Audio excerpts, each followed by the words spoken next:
We start this hour in Europe. Russian President Vladimir Putin has vowed to respond to a massive Ukrainian drone strike on Russian air bases.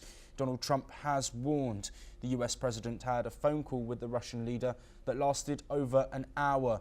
The call marked their first conversation since Ukraine launched Operation Spider's Web, a surprise attack targeting airfields deep inside of Russia, including bases believed to house nuclear-capable long-range bombers. Kyiv claims the operation destroyed or damaged at least 41 Russian aircraft, with strikes as far as 2,600 miles from the front lines. Trump, who shared details of the call on social media, said President Putin told him very strongly that he would have to respond to the attack.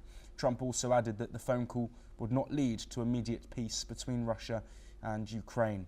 Additionally, in an interview, the Russian Deputy Foreign Minister has said that Russian aircraft were damaged but not destroyed in the June 1st attack by Ukraine, and that they will be restored. Apart from the attack on Russia, both the leaders also discussed Iran's nuclear program. Additionally, according to the Kremlin, Putin and Trump also discussed the conflict between India and Pakistan. This call comes as Ukraine continues to urge for stronger Western support, with officials in Washington pushing for additional sanctions against Russia and a faster flow of military aid. Trump, while promising on the campaign trail to end the war if re-elected, did not reiterate that claim following his latest conversation with Vladimir Putin. Meanwhile, in a related development, the Vatican also confirmed that Pope Leo spoke with President Putin, the first such conversation since his election. In a rare public statement, the Holy See said Pope called on Russia to take a step that favours peace, emphasising the urgency of dialogue and humanitarian relief efforts. Well, we bring you some breaking news now, and Ukraine's defence minister has said that Ukraine will receive up to 1.3 billion euros for domestic weapons production in 2025 from its allies. This breaking news coming in after that conversation between President Trump and Vladimir Putin, the Russian president. Joining us to discuss all of these developments that we've had in is Professor Vasilin Popovsky, Professor and Vice Dean at the Jindal Global Law School. Thank you very much for joining us, Professor Popovsky. Let's first look at this breaking news. A huge amount of aid being supplied to Ukraine from its allies. What's the significance of this moment? Excellent news.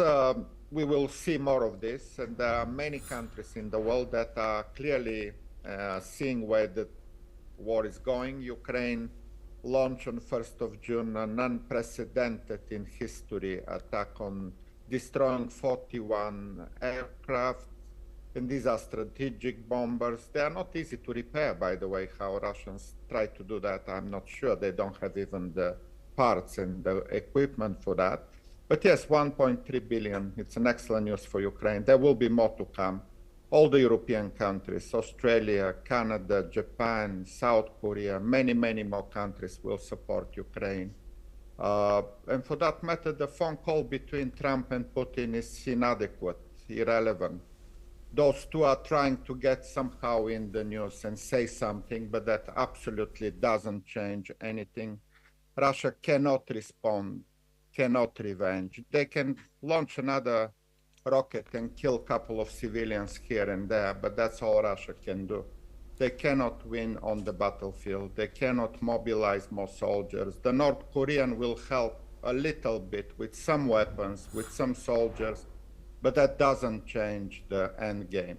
The end game is Russia is going to be defeated and Putin will go.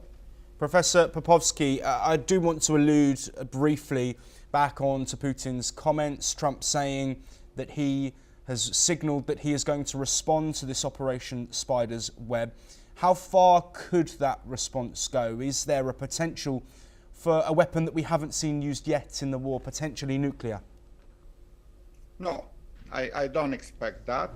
I expect another launch of missiles, Iskanders, some Shahid, some drones on civilian targets in Ukraine. That's what Russia did over the last 3 years already.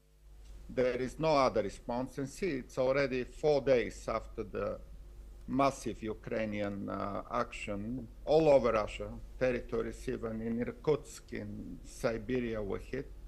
And Putin is not even talking about this. It's a phone call which simply wants those two to be back on the news, as I said. Putin and Trump want to get some significance, but they cannot. Both of them are absolutely inadequate. I don't expect any serious response apart from, again, some missiles hitting civilian targets, and that's all that Russia can do.